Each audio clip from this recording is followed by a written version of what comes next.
Mungkin kita langsung saja ya kita mulai acara hari ini.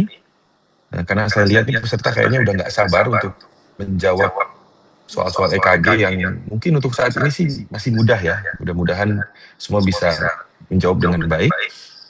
Kita langsung saja kita mulai perlombaan hari ini. Baik untuk teknis, saya serahkan kepada tim ID dan Sekretariat untuk segera memulai pertandingan hari ini. Silakan.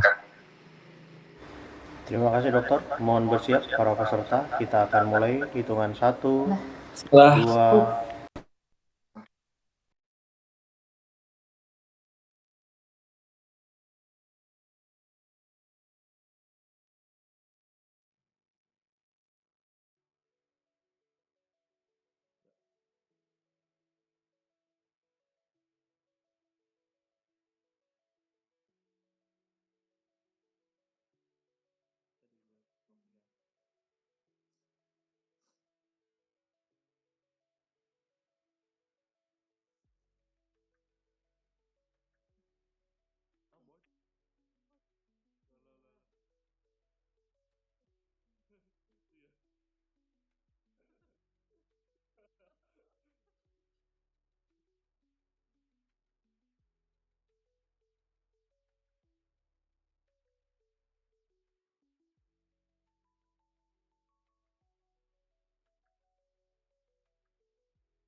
Oke, mungkin kita mulai saja pembahasan kita hari ini dengan soal pertama.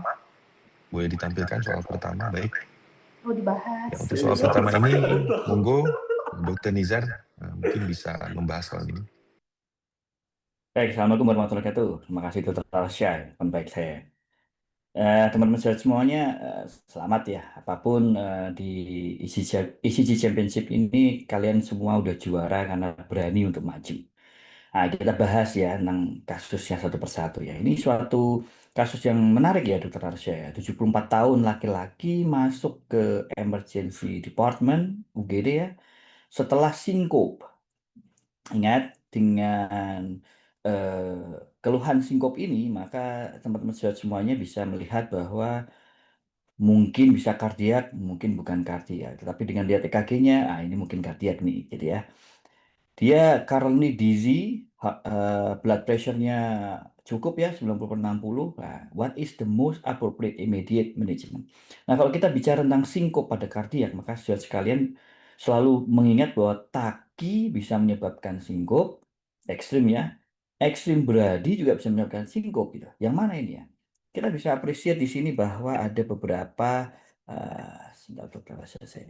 Ada beberapa hal yang kita lihat. Ini ada, mungkin kelihatan dokter saya ya, bulletin saya, dan saya hapus ya.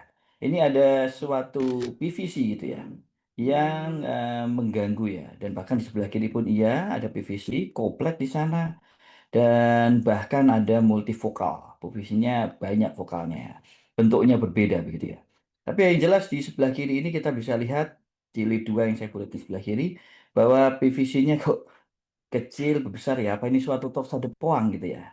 Maka ini betul kita curigai demikian ya. Tapi gini teman-teman sekalian, bahwasanya melihat PVC itu bukan hanya PVC saja, tetapi apakah dia merupakan disease itu sendiri, penyakit itu sendiri, atau dia berupa suatu escape beat atau rhythm karena eh, rate-nya yang terlalu beradi. Nah, kalau teman-teman semua bisa melihat di bawah ini, bahwa ini ada gelombang P yang berjalan sendiri-sendiri. Di sini ketutup di sana, kemudian masuk lagi ke sini, ke sini, ke sini. Nah, ini P-nya jalan sendiri dengan rate-nya sendiri dan keres kompleksnya pun berjalan sendirian di sini. Ada yang sama di sini, ada yang sama di sini. Rate keres kompleksnya. Di tengah-tengahnya muncul escape beat atau bahkan rhythm em, yang berupa PVC ya. So, kalau teman-teman mendapatkan kasus seperti ini, maka jangan dibuat beradi lagi. So, amiodaron kita coret. Karena bukan PVC-nya yang mau kita hilangkan, karena itu menyelamatkan nyawa dia saat itu. Gitu. Kemudian ini bukan suatu torsade poang. So, MgSO4 nggak bisa kita berikan pada kasus seperti ini. Dan sekali lagi, ini masalah utama adalah bradinya, yaitu total AV blocknya. Maka bukan synchronous reservation yang menjadi terapi utama di sini. So, teman-teman pada kasus seperti ini bisa melakukan temporary pacemaker karena dengan memberikan temporary pacemaker maka kita memberikan supply darah yang cukup untuk jantungnya itu sendiri sehingga escape rhythm-nya nggak akan keluar gitu. Gitu udah rasa dari saya. Baik, terima kasih Dr. Nizar. Luar biasa penjelasannya ya dok ya. Dan ini memang dok, itu untuk soal nomor satu ini kayaknya yang paling disenangi dok. Karena 82% sudah menjawab tepat. Jadi Itu Dr. isi Nizar ya. tugasnya, iya. Jadi Dr. Nizar sepertinya tugasnya ringan ya dok ya. Ini soal Oke. bonus dok. Mungkin ada tambahan dari Dr. Gigi atau Dr. Vera dok? Silakan dok. Cukup. Dokter. Jadi Ya baik. rekomendasinya dari soal ini, walaupun ada PVC, obatnya bukan obat PVC-nya ya, tapi underlying-nya. Seperti tadi ini dari karena dia total Ya efektif, jadi underlying-nya dari pemberian apa namanya. baik. Terima kasih Dr. Vera. Ya mungkin learning point-nya cukup jelas ya. Mungkin kita jangan lihat yang lebar-lebar aja tuh. Biasanya kita cuma fokus sama yang lebar, tapi kita lihat ritme secara keseluruhan. Dan lakukan tata laksana terhadap masalahnya ya, bukan hanya karena ngelihat non-sustainability atau kuplet seperti ini langsung kita tekan. Dan malah itu akan katastrofik nanti. Oke baik, selanjutnya mungkin kita next case kedua. Baik, 23 tahun ya, ini pada wanita 23 tahun ya case-nya. Mungkin Dokter Vera, Dok, monggo Dok. Baik, terima kasih Dokter Arda. Suaranya udah lebih jelas belum ya? Oke Cukup ya, terima jelas Dok, kasih. jelas. Oke, baik, sahabat sekalian. Jadi kita dihadapkan pada case ini adalah clue-nya yang di atas adalah wanita usia muda ya. Kemudian di sini kita dapatkan bahwa ada EKG takikardi QRS sempit. Yang pertama kita cermati apakah ada gelombang P sebelum QRS dan itu kita tidak jumpai ya. Jadi secara umum karena ini adalah takikardi QRS sempit, kemudian RKR-nya dia reguler dan tidak ada gelombang P sebelum QRS, so kita simpulkan ini sebagai suatu SVT. Hanya ini kok nggak ada pilihannya nih SVT di sini, artinya kita berharap rekan saya sekalian bisa membedakan SVT yang mana macamnya. Karena SVT secara umum kan ada ya AVNRT, AVRT, dan EP. Dan masing-masing itu bisa kita prediksi atau kita bedakan dari EKG 12 lead. Yang pertama, kenapa bukan vokal EPI? Jadi kalau pada vokal EPI, tentu saja itu adalah kondisi yang kita dapatkan long RP.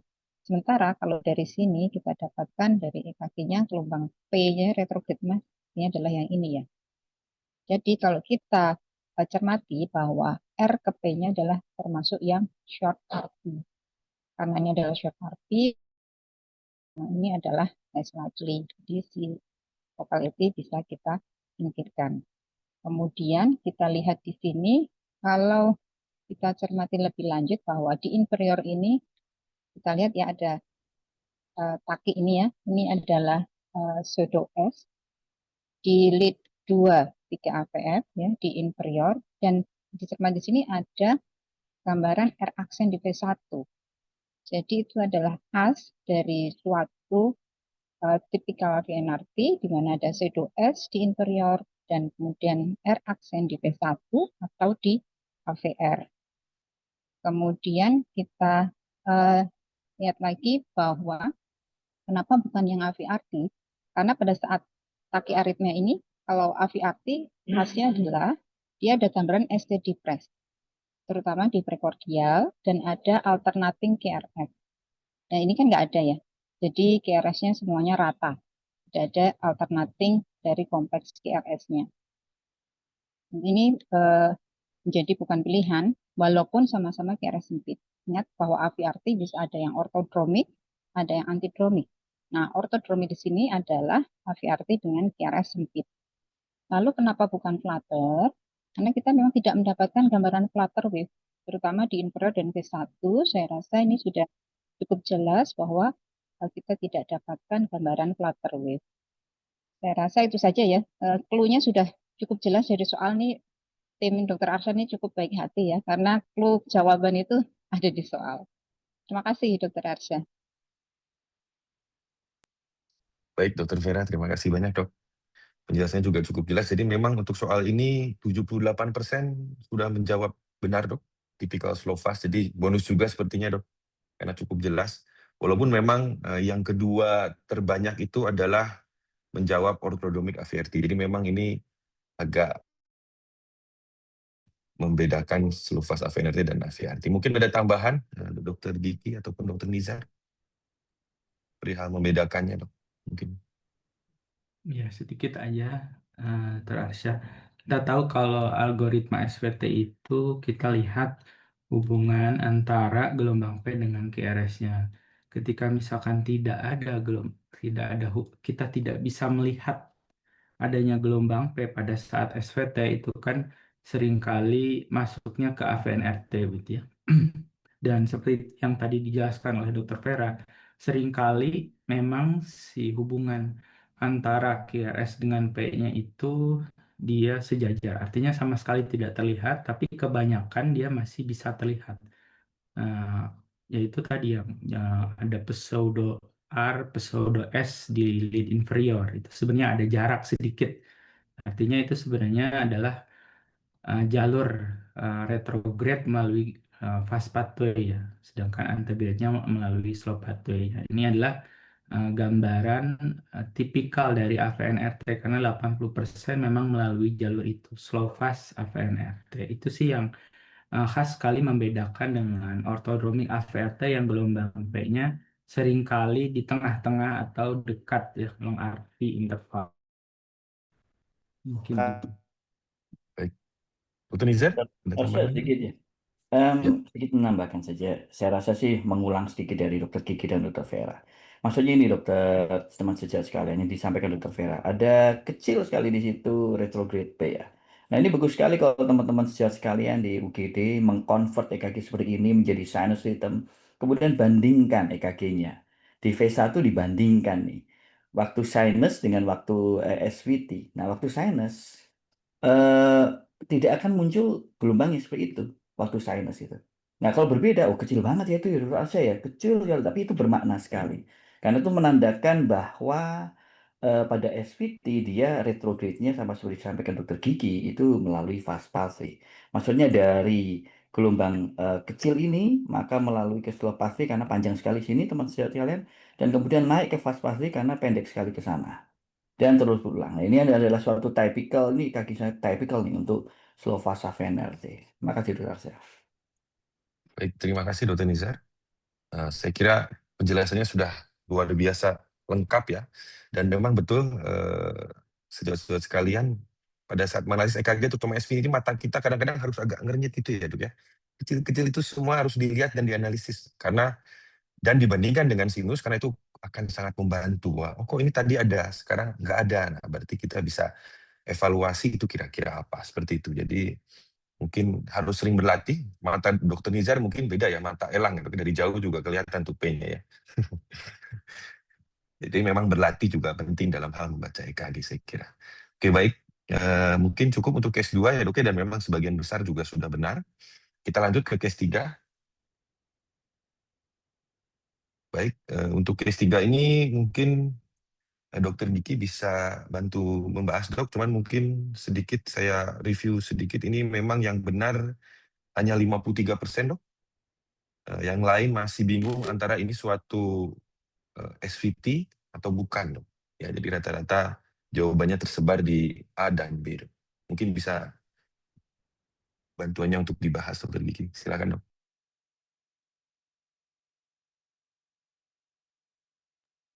Izin dok masih di mute dok, maaf. Ya. Jadi kalau kita lihat di sini ada wide QRS kompleks takikardia yang reguler ya. Wide QRS kompleks takikardia yang reguler. Nah, ketika kita dihadapkan pada wide QRS kompleks takikardia yang reguler, maka yang harus kita pikirkan pertama kali itu adalah VT karena 80% wide QRS kompleks takikardia adalah VT sampai terbukti bukan. Nah, bagaimana cara membedakannya? Jadi diferensial diagnosanya adalah VT atau SVT dengan abransi ya. SVT dengan abransi atau SVT dengan pre-existing bundle branch block misalnya. Nah, itu ada algoritma yang membedakan. Algoritma yang paling mudah yang sering digunakan adalah Brugada algoritma. Bukan Brugada sindrom ya, mirip-mirip namanya. Brugada algoritma. Jadi yang pertama kali kita lihat adalah concordance. Concordance itu lihat morfologi di prekordial V1 sampai V6. Apakah dia positif konkordan atau negatif konkordan? Apa maksudnya? Kalau positif konkordan itu semuanya positif, gelombang R semuanya. Di V1 sampai V6 tuh R kayak gini ya. Di V6 ini kan R ya. Tapi ternyata di V2-nya ini ada R-nya lebih kecil, ada S-nya. Nah, ini bukan positif konkordan semuanya ya. Atau negatif konkordan. Kalau negatif konkordan berarti gelombang S semua di prekordial. Misalnya S itu ya. Nah, ini enggak, ini di P4, P5, V6-nya positif. Nah, ini enggak memenuhi itu kriterianya. Algoritma Brugada itu kan seperti stepwise, seperti tangga ya. Ketika tidak memenuhi, lanjut ke yang berikutnya. Kemudian ada RS interval lebih dari 100. Nah, ini sebenarnya sudah memenuhi nih R, jarak dari awal ke gelombang QRS, kemudian ke S titik nadir selanjutnya ya. itu lebih dari 100 milisecond. Misalnya ini yang paling jelas ya. R di V3 sampai ke S selanjutnya ya, itu adalah 100 milisecond. Itu sebenarnya sudah memenuhi. Artinya memang tidak melalui aktivasi dari septal begitu ya, tapi lewat ventricle. Terus ada morfologi yang lain ya, ada kriteria yang lain, misalkan ada VA disosiasi. Jadi ada gelombang P yang tertanam ya di antara QRS, misalkan ini. Jadi si sinusnya jalan sendiri, ya, QRS-nya jalan sendiri. Kalau kita lihat di sini ada gelombang P, ya gelombang P yang di lead lain tidak ada. Ini ada gelombang P, ini jelas di V1 ya. Ini paling jelas di V1 ini, jadi ada VA dissociate, yaitu salah satu gambaran dari VT. Ataupun dilihat dari morfologi dari si QRS yang lebar. Kalau SVT dengan aberransi, biasanya di V1 itu kuping kelincinya itu lebih rendah ya, yang kiri dibandingkan yang kanan. Sedangkan kalau ini lebih tinggi ya, kuping kelincinya yang kiri itu lebih tinggi dibandingkan yang kanan. Nah, itu disebut sebagai Marriott sign ya, sebagai salah satu tanda morfologi dari VT ya. Jadi ini adalah ventricular tachycardia. Jadi itu cara membedakannya. Baik, terima kasih Dokter Gigi. Sangat lengkap sekali ya dok ya. Mungkin ada tambahan dari Dokter Vera atau Dokter Nizar? Oke, baik. Ya sebenarnya kalau nembak ya dok ya, 80% VT betul semua dok ya. Cuman mungkin karena ini ICG Championship, mereka sepertinya gak yakin kalau semudah itu dok. Jadi overthinking dok ya, jadi hanya 53% yang benar, lain-lainnya terbagi terhadap SVT with aberrancy dan pre-existing pada brain stroke. Oke baik, mungkin itu untuk case ketiga, cukup jelas ya dari penjelasan Dr. Gigi. Selanjutnya case 4.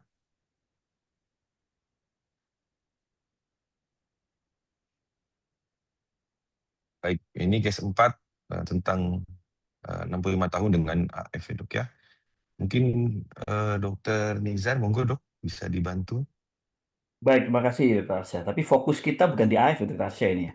Ya Iya kita betul. tahu lah, irregular ini suatu AF. Ingat teman-teman sekalian, AF itu bukan hanya irregular ya. Karena kalau regular, irregular ada lagi yang lain ya. Tapi fokus Dokter Arsya di sini 65 tahun dengan hipertensi, diabetes perempuan ya, dengan palpitasi karena ada fibrilasinya pastinya. Kemudian pertanyaannya adalah bagaimana explanation dari white KRS kompleks itu ya. Dokter Arsya berapa persen yang benar ya? Yang benar hanya 43%. Monggo Oh, Dokter Nizar kasih kuliahnya ditunggu dok. ya, yang pertama yang kita ingin sampaikan bahwa ini em, suatu bentuk yang sangat khas dari suatu bundle branch aberrancy ya, block bundle branch block gitu. Nah, sudah terangkan Dokter Gigi tadi di depan, ingat saudara sekalian, kita lihat keres di V1 ini ya. Dokter Gigi menyampaikan bahwa kuping di sebelah kiri lebih kecil dibanding sebelah kanan. Itu termasuk hal yang sangat patognomonik ya, bahwa ini most likely adalah suatu aberransi gitu ya. Ada suatu blok pada cabang berkas kanan ya, bundle branch-nya blok. Kita bisa lihat di sini kalau masyarakat belum melihat ini kuping yang kecil, saya mungkin akan lebih detail dirasain kuping yang besar gitu ya. Jadi ini adalah bundle branch block. Nah, kenapa bisa terjadi bundle branch block ini? Nah, ini eh, karena adanya pemanjangan dari interval yang pertama. Maksudnya begini. Jadi ini ada suatu keres, saya mungkin mulai dari sini ya, dokter rasa ya. Ini keres durationnya, maaf. Ini R ke R-nya ini kan pendek ya. Jadi rate-nya akan cepat ya. Nah, kemudian di situ ada rate yang memanjang di sana. Betul ya. Jadi pada atrial fibrillasi karena irregular maka bisa pendek, bisa panjang, maunya dia sendiri gitu. Ya. Pada saat terjadi pemanjangan R to R intervalnya ini, maka didapatkan diastolik yang memanjang. Diastolik intervalnya makin panjang di sana. Nah, diastolik yang memanjang ini, diastolik interval memanjang ini pasti akan menyebabkan action potensial dari semua kabel-kabel jantung, gampangnya gitu ya teman-teman sekalian ya, menyebabkan itu memanjang action potensialnya gitu. Nah, dari sononya gitu ya, itu right bundle branch itu memiliki apa namanya efektif refractory period yang lebih panjang dibandingkan left bundle branch gitu. Nah, pada saat action potensial memanjang, itu dua-duanya makin panjang, yang kanan makin panjang lagi dibandingkan kiri gitu ya. Sehingga pada saat terjadi suatu impuls dari atrium, which is di sini adalah atrial fibrilasi di sono ya, ada vibrasi muncul, nah masuk ke berkas his, ke kanannya masih ERP, masih refraktor, masih nggak bisa dimasukin listrik lagi, tutup di kanannya. Sehingga listrik akan masuk ke left bundle branch yang di kiri, dan akhirnya memberikan listrik ke kanan, sehingga terjadilah right bundle branch block morfologi. Saudara sekalian, sebenarnya sebenarnya RBBB pada kasus seperti ini untuk suatu apa namanya aberransi ini bukan hanya terjadi pada saat AF, bisa terjadi pada saat sinus dengan PAC yang very early. Nah, bisa terjadi. Nah, disinilah kita tahu bahwa Asman fenomenon ini, ya ini jadi yang C ya, Asman fenomenon ini itu sebenarnya merupakan rate dependent bundle branch block atau rate dependent aberrancy gitu. Sehingga kita bisa lihat ini suatu Asman fenomena. Mungkin ada tambahan dari Dr. Kiki dan Dr. Vera.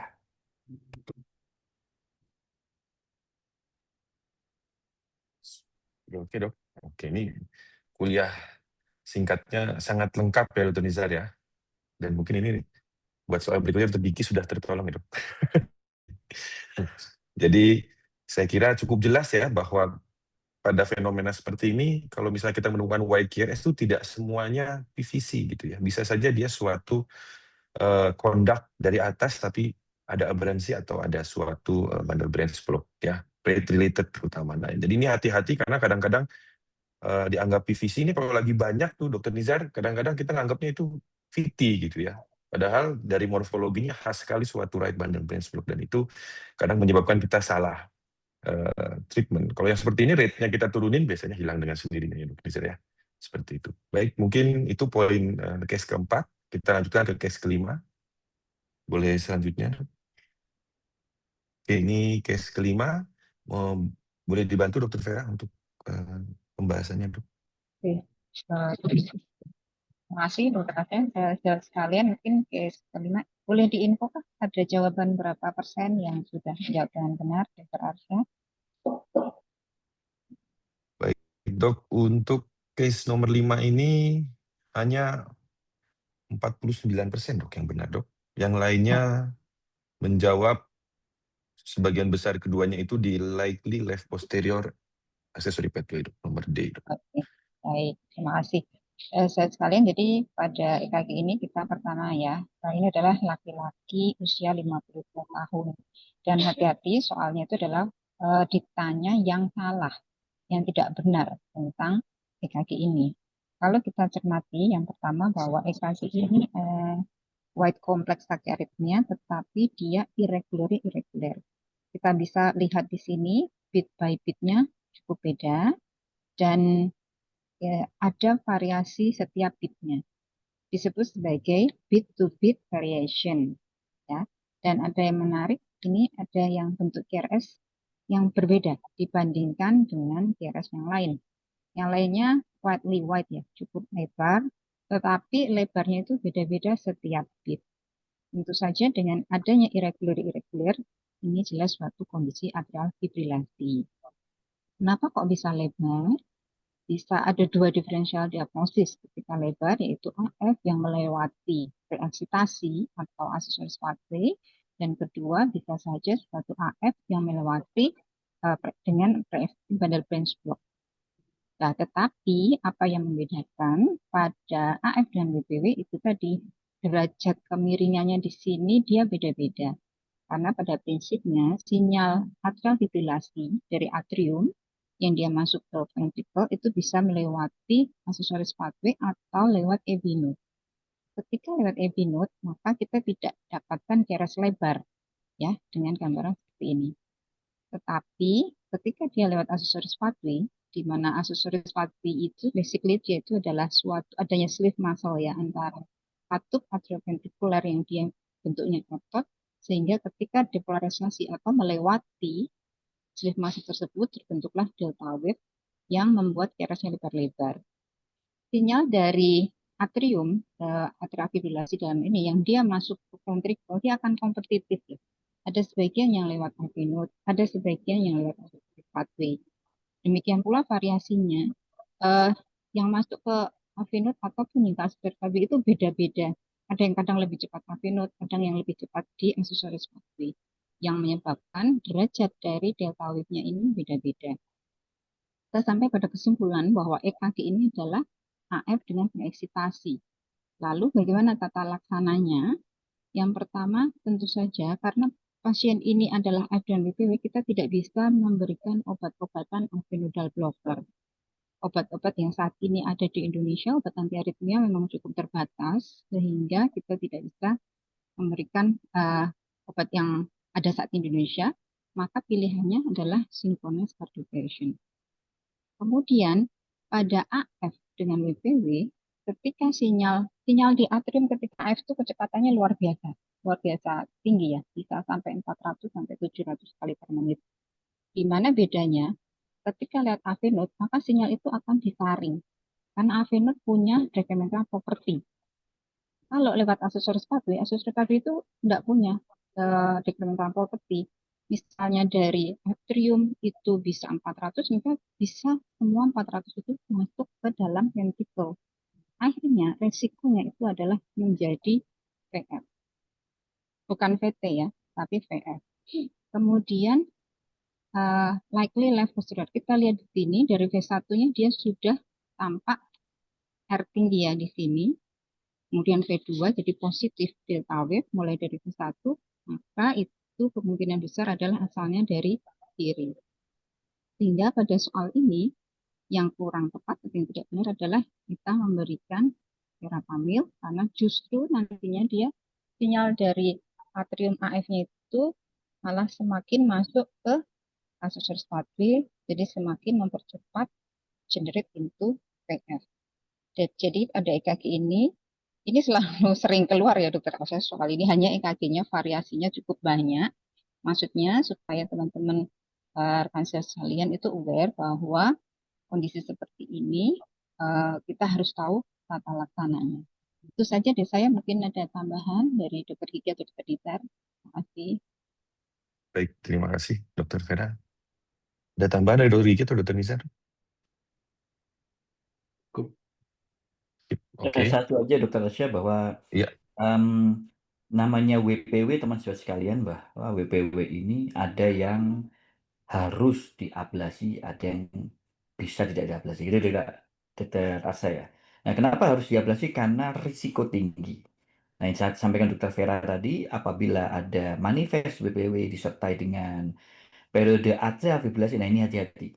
Ini salah satu kasus yang termasuk risiko tinggi, sehingga segera teman-teman sekalian dari seluruh Indonesia kirim ke Cirebon ketemu Dokter Arsya untuk diablasi Dokter Arsya.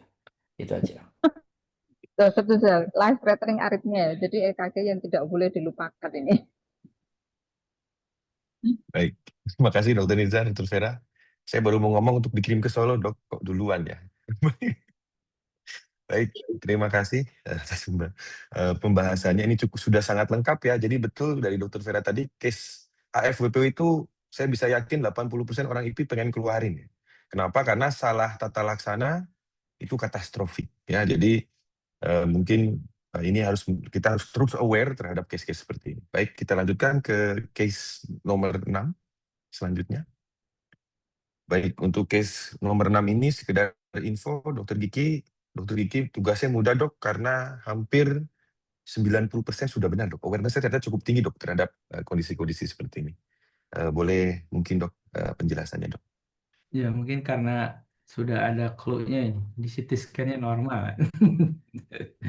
Jadi betul kalau hipertrofik kardiomiopati itu salah satu diferensial diagnosa ya. Pada kasus-kasus EKG ya yang seperti iskemia pada usia muda. Kalau misalkan dilihat apakah ada tanda patognomonis pada hipertrofik kardiomiopati EKG-nya? Ternyata tidak ada. Tapi 95% itu memiliki kelainan pada EKG yang tidak khas ya.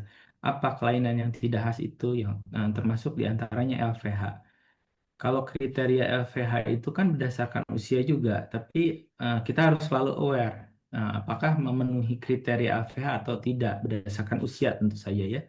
Di sini kita lihat S-nya dalam-dalam ya. S-nya dalam di V2, kemudian di V6 juga tinggi-tinggi ya. Jadi sudah memenuhi itu kriteria LVH. Nah, kemudian ada T inverted yang ST depresi dan T inverted yang dalam. Di V4 gelombang R-nya tinggi tapi ada ST depresi dan T inverted. Ini tidak normal.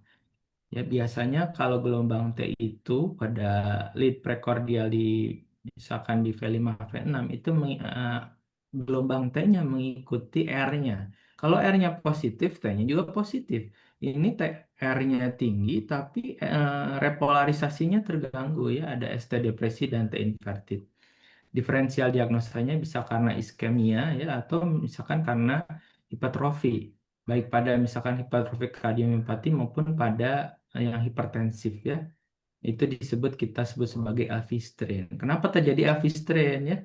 LV strain itu tandanya seperti itu, R-nya tinggi ya, tapi ada gangguan repolarisasi ST depresi dengan T inverted. Artinya di situ ada massa otot yang signifikan tebal ya, tapi relatif karena supply dari oksigen dari arteri koronernya itu sama, maka dia terjadi relatif iskemia. Biasanya terjadi pada hipertrofi kardiomiopati atau karena hipertensif heart disease.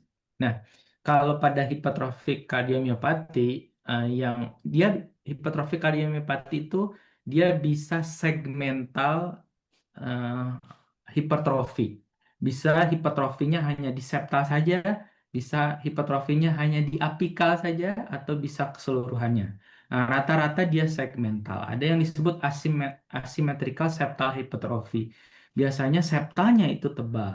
Nah, di antaranya kalau dia melibatkan septal hipertrofinya ada yang disebut dagger shape. Dagger shape itu ada gelombang Q yang dalam ya, disebutnya pseudo infarction. Ada gelombang Q yang dalam di daerah lateral, di daerah septal, biasanya di V5, V6 gitu ya. Itu Q-nya dalam-dalam tuh seperti dagger, seperti belati ya. Nah, Q-nya dalam-dalam biasanya. Nah, ini nggak ditemukan nih V5, V6. Artinya ini bukan septal hipertrofi ya, tapi ini adalah LVH-nya memenuhi dan juga ada T inverted yang dalam biasa sampai V6 gitu ya. Kalau pada usia muda ini nggak normal, apalagi tadi ada disebut LV strain itu tidak normal. Biasanya itu dikarenakan adanya LVH dengan LV strain itu pada apikal HCM. Apikal HCM itu berarti ada apa namanya hipertrofinya ya. Pada hipertrofi kardiomiopati itu di daerah apikal. Kita tahu kalau hipertrofi kardiomiopati itu kelainan genetik ya karena mutasi dari sarkomer biasanya ya. Dan itu si hipertrofinya tadi bisa segmental dan ini adalah yang di apikal. Membedakannya dengan daerah yang lain di septal, kalau di septal itu ada dagger shape, kalau ini hanya memenuhi dua kriteria saja, LVH dengan T inverted yang dalam di V3 sampai V6. Mungkin itu Dr. Asya, terima kasih. Baik, terima kasih Dr. Kiki. Dari Dr. Nizar, Dr. Vera mungkin ada tambahan? Mungkin yang saya ngambil sedikit saja di enhance pada soal ini kan ada brief syncope during training ya. Memang betul ada beberapa kondisi yang syncope itu terjadi pada saat aktivitas. Kita bedakan ya syncope pada saat aktivitas atau pada saat tidur. Salah satu di antaranya pilihan yang A itu ARDP bisa syncope ketika training karena kita exercise dia muncul, tetapi dari EKG ini satu kita tidak jumpai epsilon wave ya di P1, P2 ataupun P3 sehingga untuk pilihan A bukan suatu alternatif jawaban, tapi dia bisa masuk ketika ada input hari ini. Itu aja dokter. Baik, terima kasih. Dokter Nizar mungkin? Nggak ada dokter saya ini mengingatkan kita pada Oke, Evan Erikson ya. ya betul sekali. Baik. Baik, mungkin cukup jelas ya sudah ya, dan saya kira ini udah hampir 90% benar. Saya sebenarnya cukup senang ya, karena awareness-nya artinya di antara GP-GP sudah cukup tinggi perihal kasus-kasus seperti ini. Baik, mungkin kita lanjutkan ke case 7.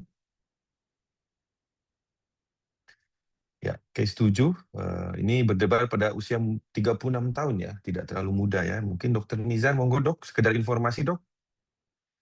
Baik, Yang Bapak. paling Hmm? hanya 38% dok yang benar, dan yang sebagian besar menjawabnya adalah adenosin.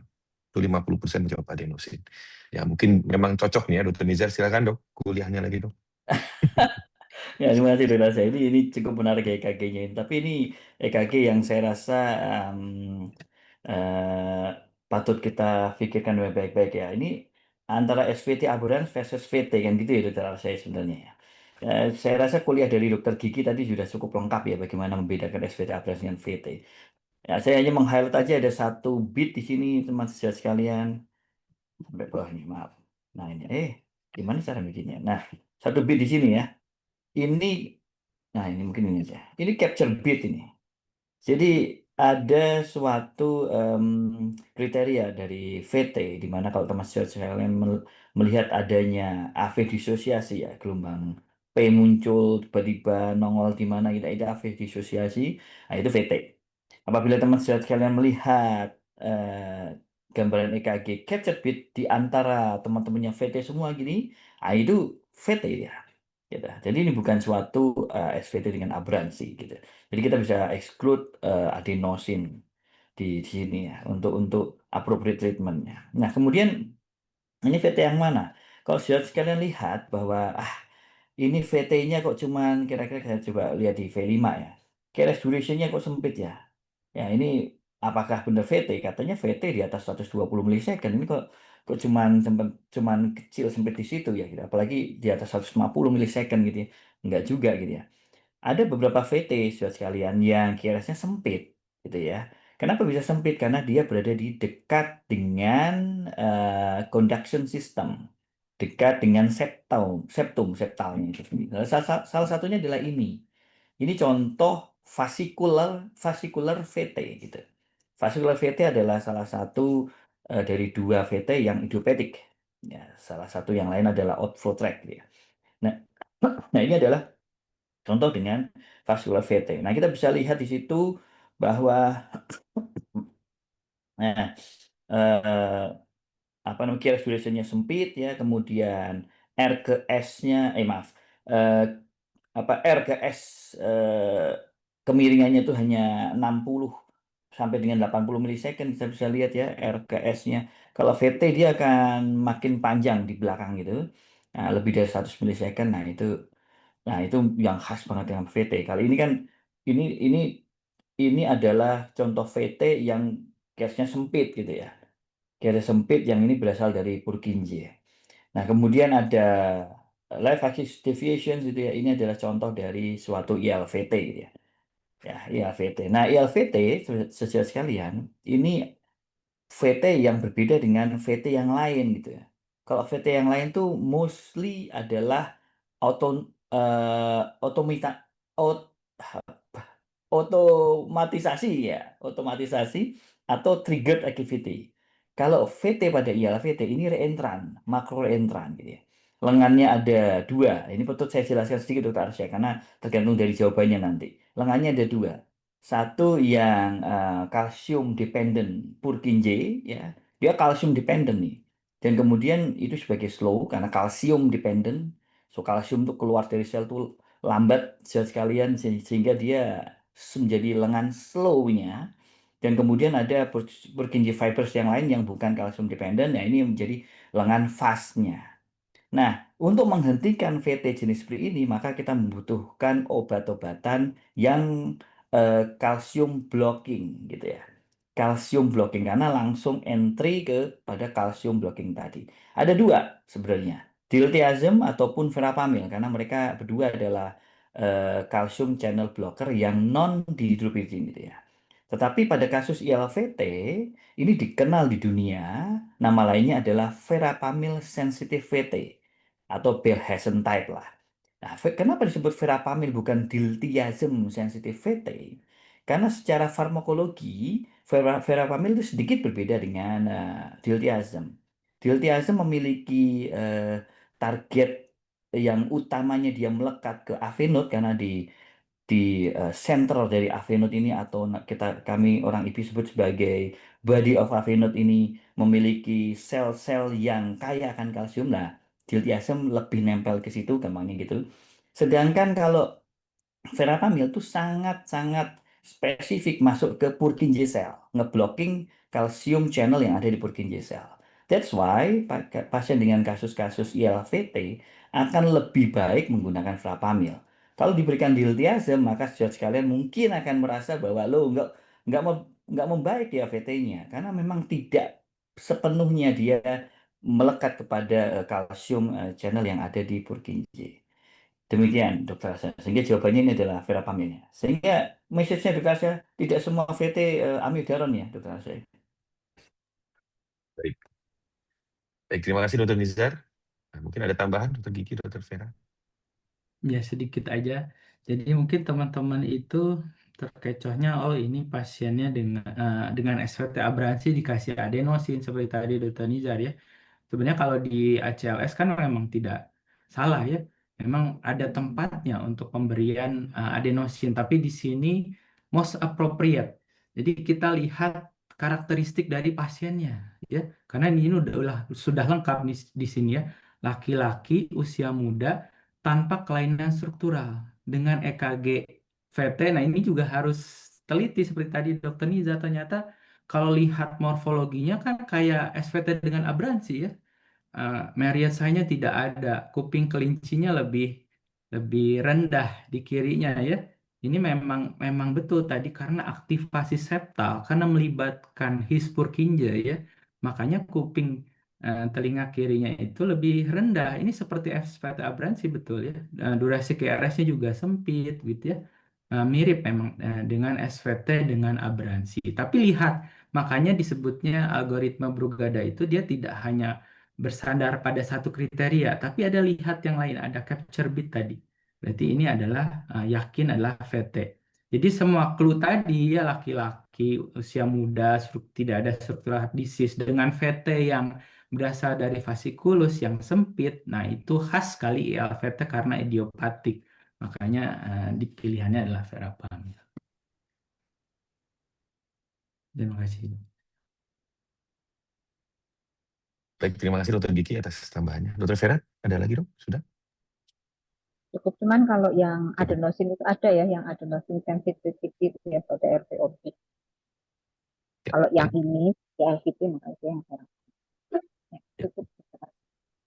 Baik, terima kasih Dr. Vera. Ya, ini case yang sebenarnya dibilang jarang ya enggak ya, kita beberapa kali bertemu. Memang masalahnya verapamil ini terbatas. Nah, ini mungkin sekedar informasi, kadang-kadang kalau kita punya verapamil oral, bisa dicoba. Saya pernah off label ya, Pak, masukin aja 3 tablet itu nanti setengah jam kemudian stop gitu ya, hanya dengan oral gitu.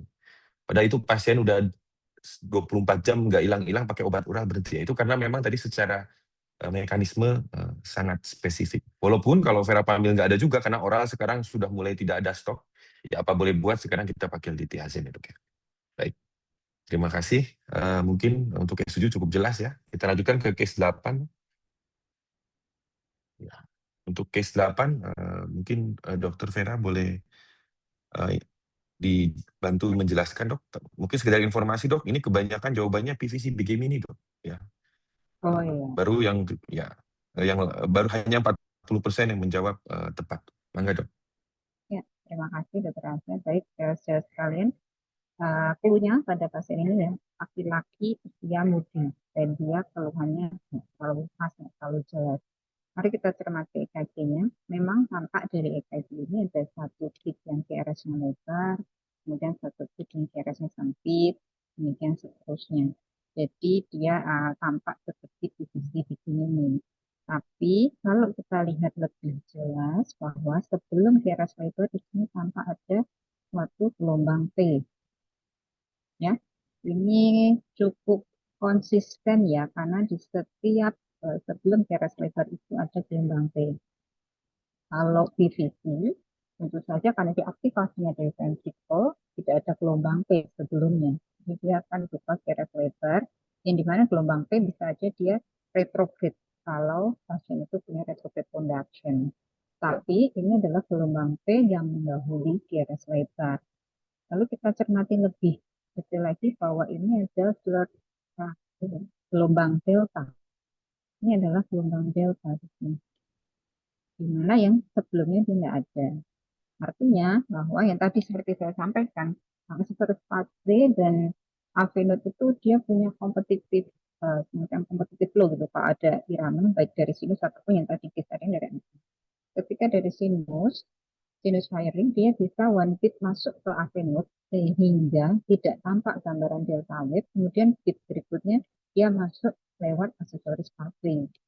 Jadi ini gambarnya cukup bagus ya, di mana satu bit masuk ke Avenut, bit berikutnya dia masuk ke Avenut. Kenapa bukan red bundle benchtop, red dependent right bundle benchtop? Karena kalau kita lihat kata penyertaan sama, jadi tidak ada perubahan rate seperti yang dokter Nisa ada case yang aslinya tadi.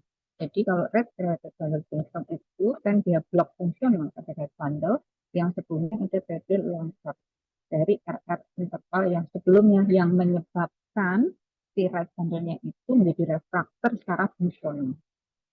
Tapi pada case ini tidak ada karena RR intervalnya sama. So, untuk yang sama ini tidak tepat ya.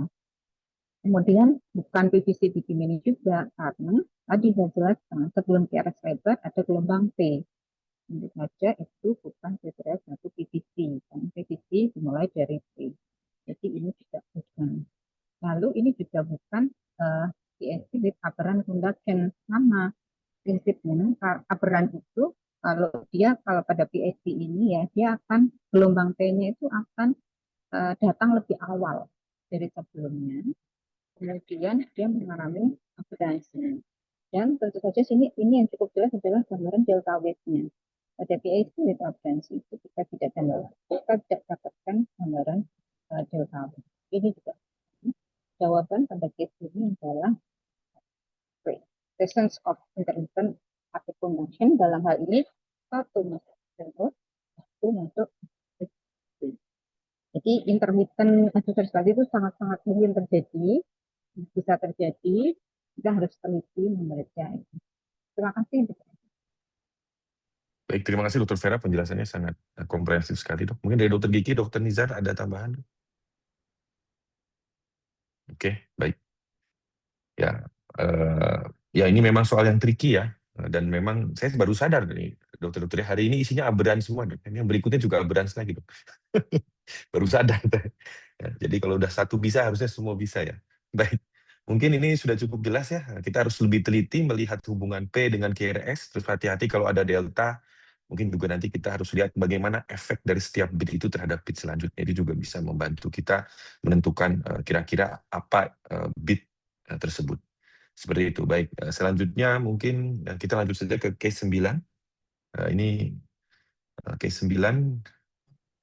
Ya, ini mohon bantuannya Dokter Giki, Dok. Ini sudah terbantu ya, Dok ya. Ini kuliahnya sudah cukup panjang tadi beberapa kali. Mungkin tinggal ditegaskan saja, Dok. Terima kasih, Dok. Ya, udah cukup panjang, tapi nggak apa-apa diulang-ulangnya. Jadi ini kalau kita lihat ada gelombang sinus, ya sinus itu kan kita lihat morfologinya ya, di satunya positif, AVR-nya negatif. Tapi juga ada gelombang selain sinus dari atrial ya, atrial prematur kompleks. Yang paling jelas itu di V1 dengan V2 ya. Ini di V2 ada gelombang P yang berbeda dengan sinus ya, dengan PR interval yang lebih pendek ya. Nah ini ya, di V1 V2 P morfologi P-nya berbeda dengan PR interval yang lebih pendek. Setelah gelombang P ini kemudian diikuti dengan KRS durasi yang lebar ya. Nah, durasi KRS yang lebar bukan sempit seperti di depannya. Nah, di sini kalau kita lihat morfologinya RBBB ya, dengan kuping kelincinya lebih rendah daripada yang kanan. Tentu saja ini sudah diulang-ulang seperti tadi. Ini menunjukkan adanya aberransi. Aberransi itu kan kenapa terjadi aberransi? Karena kita tahu antara bundle branch kanan dan kiri itu masa refraktornya berbeda. Biasanya yang sebelah right bundle itu refractory periodnya lebih lebih lambat, sedangkan yang kiri itu lebih panjang. Sehingga ketika ada impuls yang berulang-ulang yang lebih pendek gitu ya, atau yang kita sebut sebagai tachycardia dependent block ya, itu disebut sebagai fase 3. Ketika impuls datang bertubi-tubi, yang satu bundle branch-nya masih refraktor ya, karena baru dirangsang gitu ya, masih refraktor, sedangkan yang lain sudah pulih dari masa refraktornya, sehingga yang satunya blok ya. Dan kebanyakan yang lebih rentan untuk terjadi blok, yang lebih pendek masa refraktornya itu adalah yang right bundle dibandingkan yang left bundle. Makanya kenapa kalau red related bundle branch block itu biasanya morfologinya RBBB, jarang yang LBBB ya, seperti itu. Jadi jawabannya ini. Berapa persen Dokter Asra yang benar? Yang benar ini jawabannya Dok, itu sebentar. Sudah 60% Dok. Yang lainnya rata-rata menjawab dengan intermittent CRBBB Dok. Oke. Ya. Mungkin yang di-highlight di sini yang membedakan kenapa bukan ini adalah ini suatu PAC ya Dok ya, jelas ada ectopic bitnya. P-nya berbeda. Baik. Mungkin ada tambahan dari yang lain Dok? Tidak ada? Oke, baik. Kita ke case terakhir. Ya, baik. Di case terakhir ini ada homeless yang menggigil ya. Saya dengar Dokter Nizar juga sedang menggigil ya Dok ya. Jadi mudah-mudahan cepat sehat Dok. Pas ini Dok, case menggigil. Monggo di Gongnya kita dengarkan expertnya. Ini gong. Expert menggigil ya, terima kasih Rasa. Ya, memang saya lagi menggigil kemarin, sejak kemarin ya, aduh. Ya, sekalian ini contoh EKG yang menarik ya. Teman-teman bisa lihat bahwa clue-nya Dr. Arsya di sini adalah homeless shivering, menggigil ya. Jadi kalau menggigil artinya kan pasiennya kedinginan ya. Nah, kalau kedinginan orang langsung berpikir ya, Dr. Arsya, oh ini pasti Osborne wave nih. Itu sepertinya sudah diketahui banyak ya, Dr. Arsya ya. Berapa persen Dr. Arsya yang menjawab Osborne wave anyway? 79%. Oke, masih ada 21% ya yang belum menjawab Ya. option. Jadi teman-teman sekalian, kalau teman-teman melihat ada seseorang yang shivering atau menggigil karena kedinginan, maka ini akan timbul Osborne wave. Itu merupakan suatu takik yang ada di GRS kompleks di inferior lid seperti ini. Nah, ini khas sekali. Nah, ini saya terangkan adalah sebenarnya dulu kala ini ditemukannya Osborne wave itu bukan oleh Pak Osborne ya. eh, oleh Pak Kraus ya 30 tahun sebelumnya ya. Sebenarnya ditemukan pada pasien-pasien dengan hiperkalsemia awalnya. Nah, kemudian Pak Osborne ini melakukan eksperimental kalau nggak salah pada anjing ya itu rasa ya. Saya mau ngomong anjing susah kan itu rasa itu pencinta anjing. Dilakukan eksperimental dengan anjing dilakukan apa namanya membuat anjing ini kedinginan dengan suhu 32 derajat Celcius di bawah. So ini menjadi suatu penelitian yang milestone ya, di mana kalau apa namanya temperatur di bawah 32 derajat Celcius, maka akan menimbulkan perubahan EKG yang dulunya dikenal sebagai eh, apa namanya current of injury, dulunya dikenal sebagai current of injury dengan bentuk seperti ST elevasi di infrared itu. Nah, itu yang ingin saya sampaikan. Kenapa bisa terjadi demikian? Karena sekali lagi pada saat terjadi seseorang shivering atau temperaturnya kurang dari 32 derajat Celcius, maka sebenarnya temperatur yang rendah itu melemahkan eh, current natrium dan current kalsium di dalam sel otot jantung, di dalam miokard. Jadi yang tidak lemah hanya current potasium. Nah, menariknya adalah current potasium ini itu lebih banyak berada di epikardial dibandingkan endokardial gitu ya. Nah, sehingga pada saat seseorang shivering atau temperaturnya rendah, maka fase repolarisasi dari epikardium yang memang duluan dibanding endokardium ya, repolarisasinya duluan EPI dibandingkan endo ya. Nah itu repolarisasi dari epikardium itu lebih duluan dan lebih prominent dibandingkan repolarisasi yang dari endokardium. Sekali lagi kenapa? Karena kalsium dan natriumnya terlemahkan. Nah, begitu current dari epikardium itu duluan, maka akan muncul repolarisasi duluan seperti gelombang T duluan, maju ke depan. Nah, makanya dia nempel di gelombang Keres kompleks dan menimbulkan seperti notch di Keres kompleks yang kita kenal sebagai Osborn wave. Gitu, Dasya. Baik, terima kasih Dr. Nizar.